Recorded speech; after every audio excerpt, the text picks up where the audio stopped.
कल हमने अनंत श्रेणियों की अभिसारिता और अपसारिता के लिए डीएलम्बर्ट्स का अनुपात परीक्षण यानी कि रेशो टेस्ट देखा था, और उस रेशो टेस्ट को एक बार हम फिर से बता देते हैं और फिर उसके बाद जो ऊपर लिखे हुए सवाल हैं उनको हम करेंगे।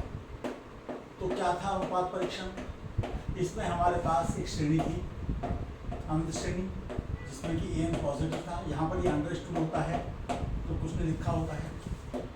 तो यदि लिमिट यानी कि n tending to infinity n plus 1 upon n equal to l है और निश्चित रूप से l greater than equal to 0 तो आएगा ही। तो इसमें तीन स्थितियां हमने ली थी, l less than 1, l equal to 1, l greater than 1। तो हमने कहा था इस स्थिति में हमारी ये सीरीज कन्वर्ज करेगी, इस स्थिति में डाइवर्ज करेगी, और इस स्थिति में हम कह नहीं सकते तो कोई और तरीका हमको अपनाना पड़ेगा। अब इसके आधार पर हम सवालों को देखते हैं। सभी श्रेणियां हमको दी हुई हैं। पहला हमने लिया तो जब हमने limit A N plus 1 upon A N निकाला तो हमारे पास क्या है, ये ऊपर की तरफ आएगा एन प्लस 1, नीचे की तरफ आएगा n plus 1 raise to the power n plus 1, ऊपर की तरफ आएगा n raise to the power n, नीचे आएगा फैक्टोरियल n। इसको सिंप्लीफाई करेंगे तो हम देखते हैं कि क्योंकि फैक्टोरियल है इसलिए तरीका हमारा अच्छा है।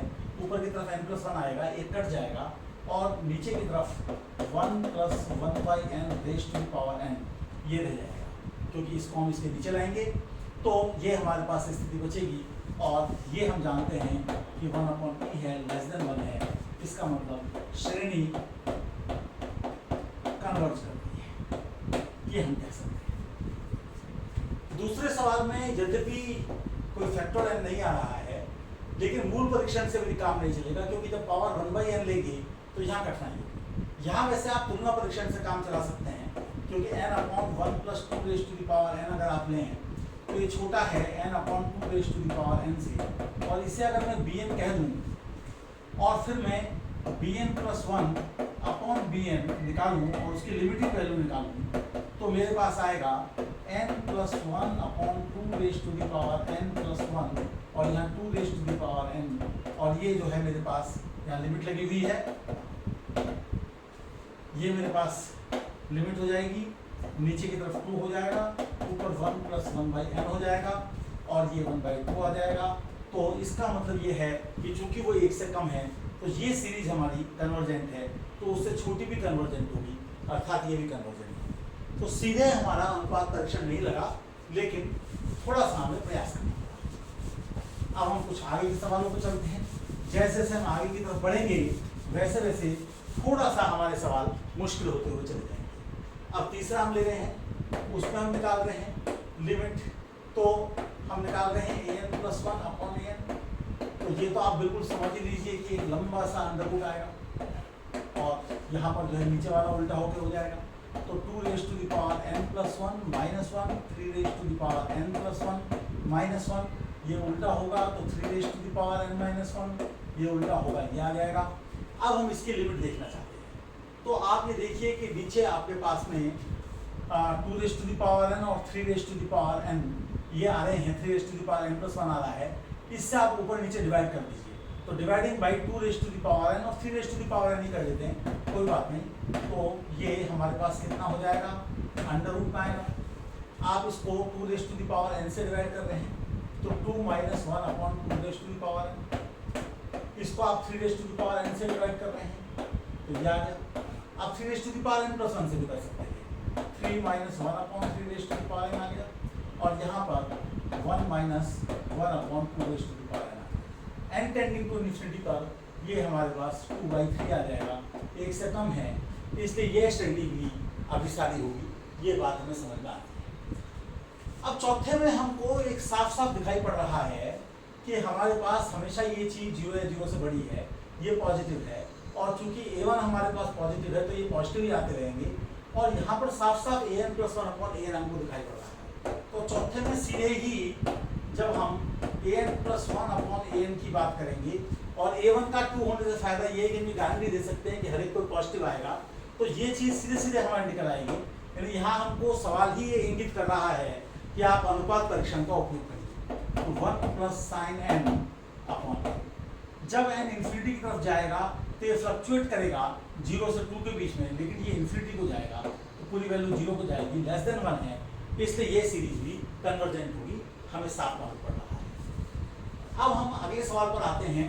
तो उसमें p एक हमारे पास राशि आ रही है और p के बारे में हमको ये नहीं बताया गया है कि वो 0 है, पॉजिटिव है कि नेगेटिव है, बस रियल नंबर है। तो हम देखते हैं कि उसमें क्या होगा। तो जब लिमिट की बात करेंगे an प्लस 1 करेंगे तो n plus 1 raise to the power p upon factor n plus, अनुपात परीक्षण इसलिए अच्छा है कि फैक्टर आ रहा है, ऊपर ये फैक्टर n हो जाएगा, ये n raise to the power p हो जाएगा।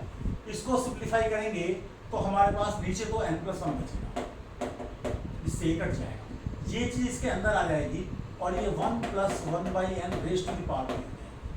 अब यहाँ पर ये जो हमारे पास n प्लस 1 था, ये n प्लस 1 भी एक हमारे पास पावर कट गई है, तो कटने की वजह से यहाँ पर ये हमारे पास 1 रह गया है और ये पावर p माइनस 1 हो गई है। ये आप देख लीजिए कि ये मैं ठीक कह रहा हूँ, क्योंकि इससे ये कटा n प्लस 1 आया, इससे ये कट कर पावर ये रह गई और n raise to the power p था, तो अच्छा ये इसके अंदर चला गया, तो ये जो है n प्लस 1 ही रहेगा नीचे।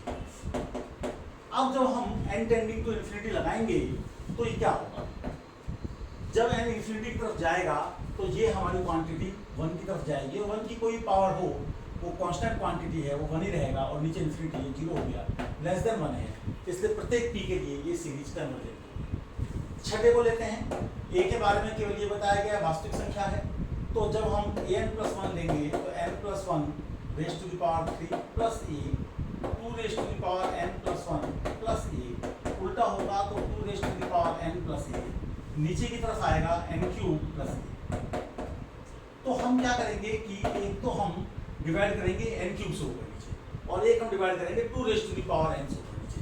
तो n क्यूब से डिवाइड करेंगे और a हमारे पास कोई कांस्टेंट है, तो ये 1 plus 1 by n raise to the power 3 हो जाएगा, plus a upon n cube आ जाएगा।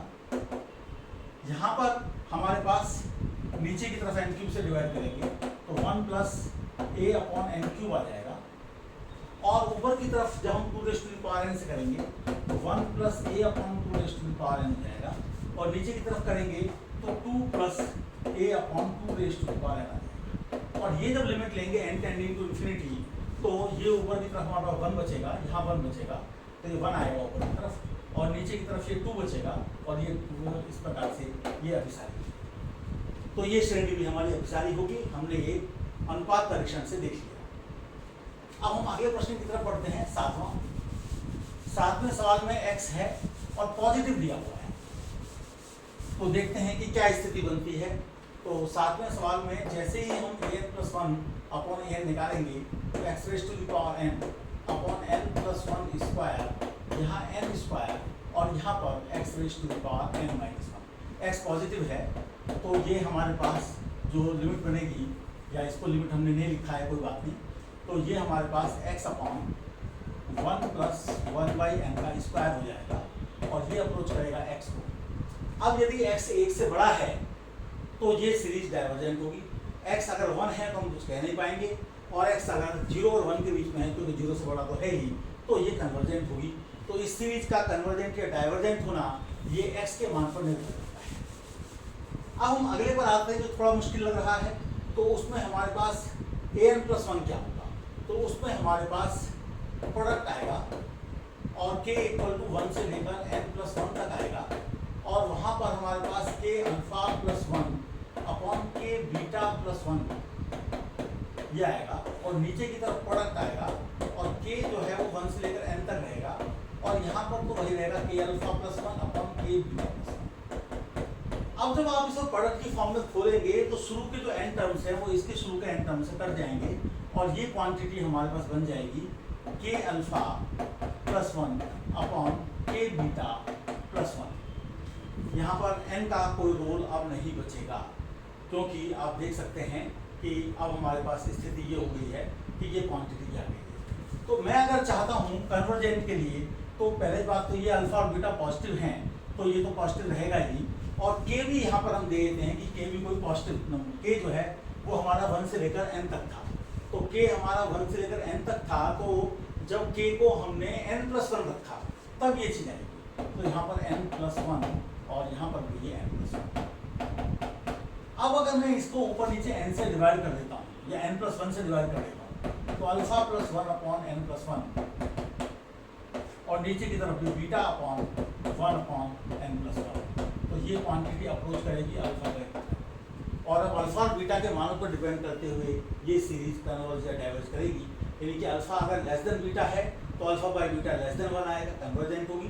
अल्फा और बीटा बराबर होंगे तो कुछ कह नहीं पाएंगे, और अल्फा अगर बीटा से बड़ा होगा पॉजिटिव होते हुए तो ये क्वांटिटी 1 से बड़ी होगी तो डाइवर्जेंट हो जाएगी। इस प्रकार से हमें काफ़ी श्रेणियों के बारे में पता चल जाता है कि वो कन्वर्जेंट है कि डाइवर्जेंट है। अगली बार हम समाकल परीक्षण के साथ आपके सामने आएंगे और कुछ नई श्रेणियों की अभिसारिता और अपसारिता पर चर्चा करेंगे।